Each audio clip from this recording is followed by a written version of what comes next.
It's been a couple of weeks because of work commitments and things to do in the house, etc. All these boring things that keep you away from wood turning.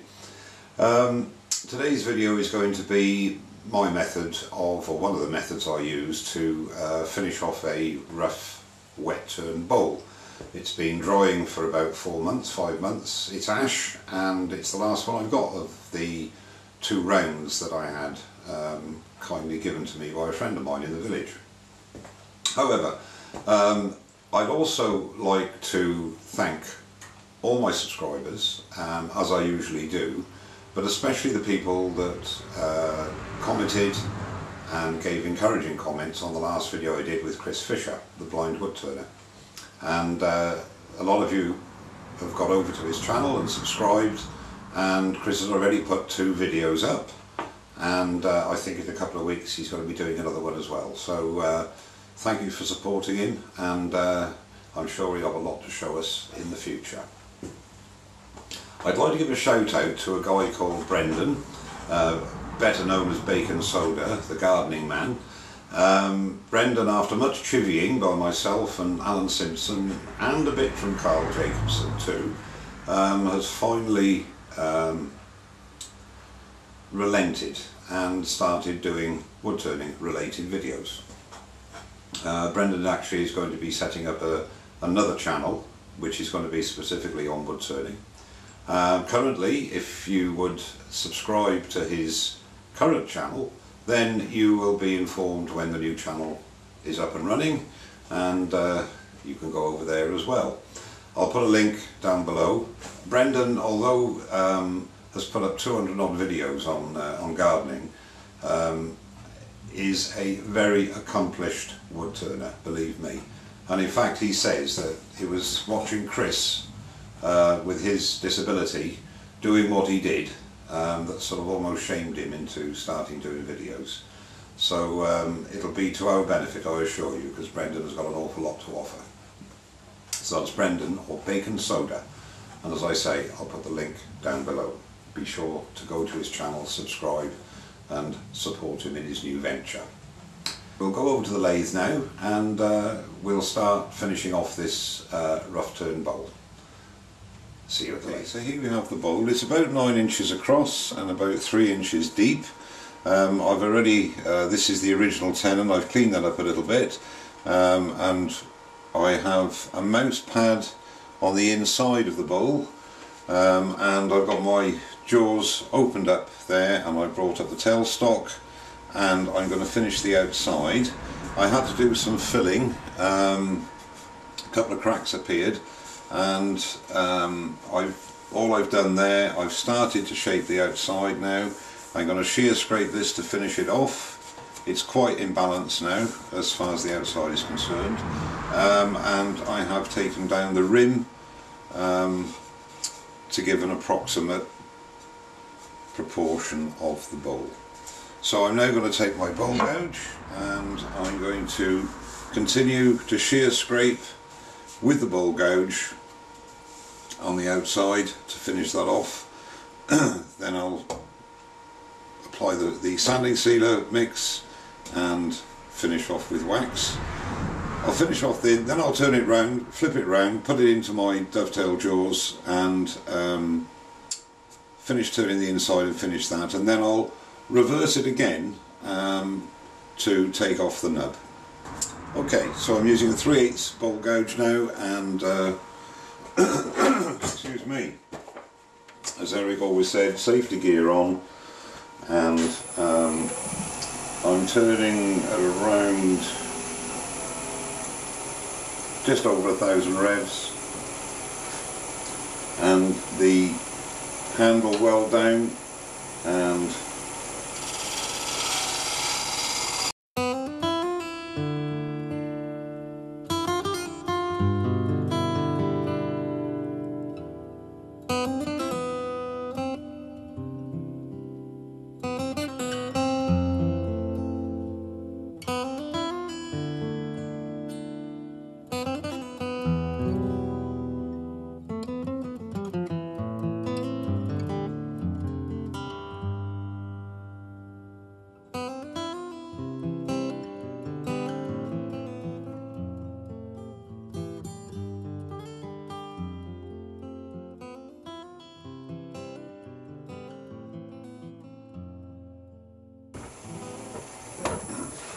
I'm now going to change the negative rake scraper to go around here and see, just to get rid of that ridge there.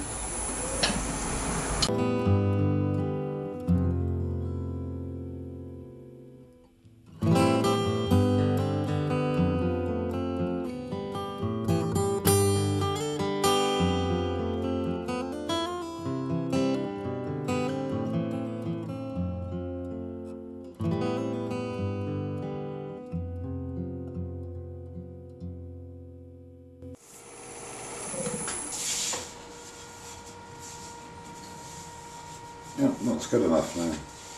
So now what I'm going to do is to power sand.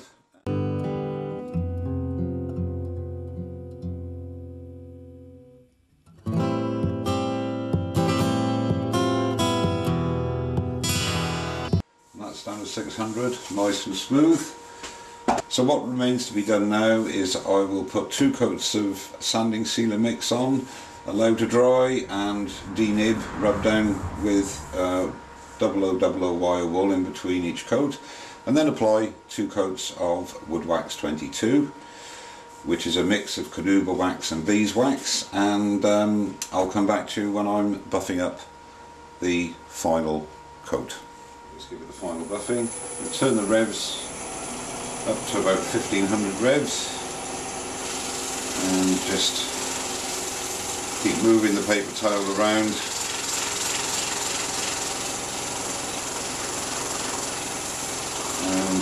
It slides like glass when it's ready.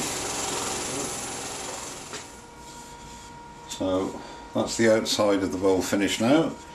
So I'll reverse it round, put it into the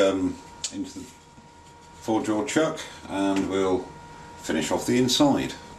Okay, so we've got the bowl reversed now and in the four-jaw chuck, and as you can see, I started to move it to shape the inside, but I had to do these cracks again. Now, slight problem is that the glue has seeped into the wood, so there's going to be some darkish markings there, but I'm not too worried about that, because it's such an intense grain pattern anyway that it won't look too out of place, I hope. And I'll be using a 3/8 bowl gouge, and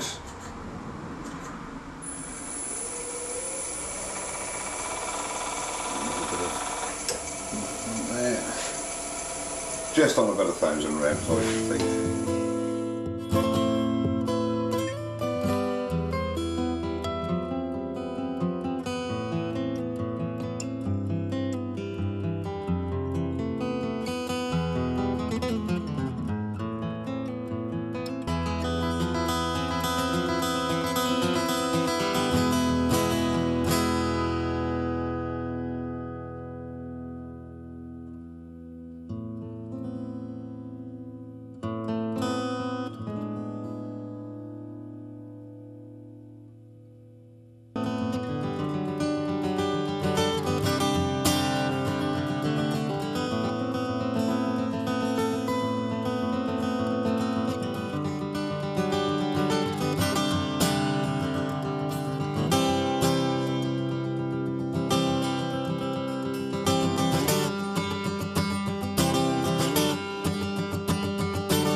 Okay, that's good enough now. I shall power sand it up to 600 and come back when I'm doing the finish. Right, this is the last coat of wax going on.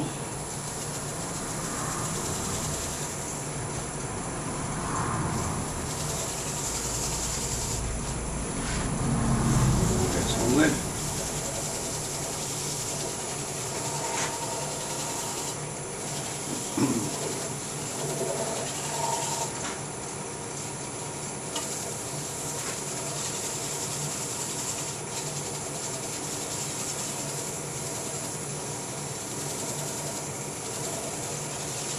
And just keep moving the towel around, paper towel around. Get a nice lustre, which does really show off the grain.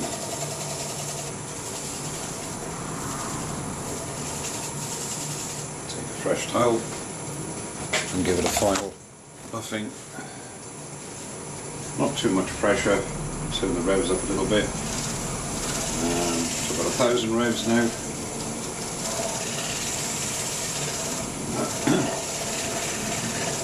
There is a slight bit of movement, or has been a slight bit of movement on the bowl, but I'm not too worried about that.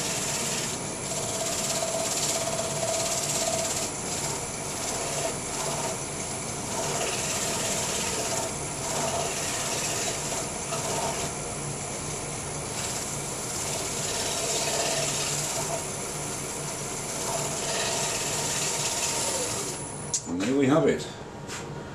The bowl is finished apart from the foot. What I'll do is turn that around and just tidy up the foot.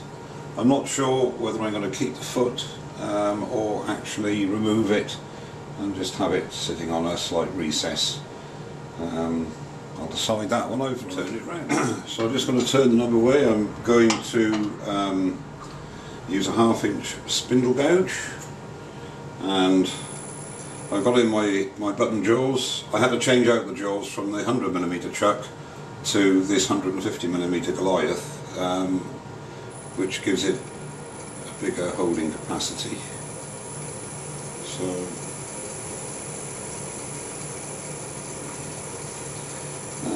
just lightly take away the nub.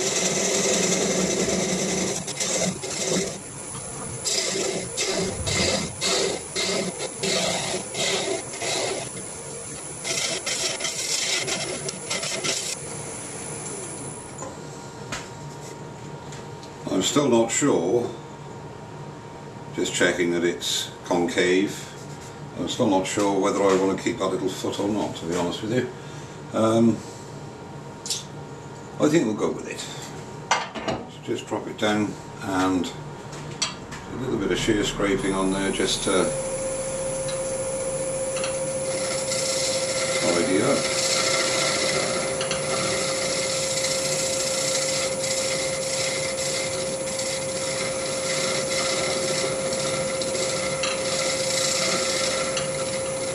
Now here I'm actually riding the bevel,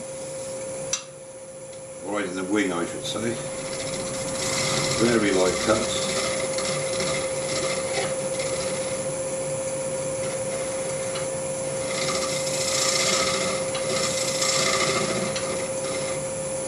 Or I could also use my small negative rate scraper.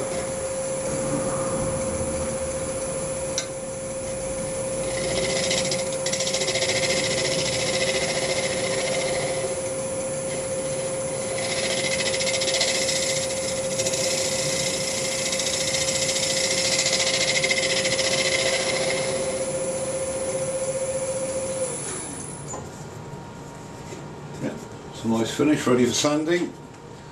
So I'll sand that up now and put some finish on it, and the bowl will be finished. Just a little addendum, I decided to keep the foot and just put a little bit of detail on there and finish it off with wood. I decided I didn't like the foot on the bottom, so I decided to remove it and put a concave base to it and add a bit of detail, and it sits nicely, and I think it is more aesthetically pleasing when it's sitting on a table or on a flat surface. So I just thought I'd let you know that. And thanks very much again for watching, and don't forget to subscribe. Cheers now.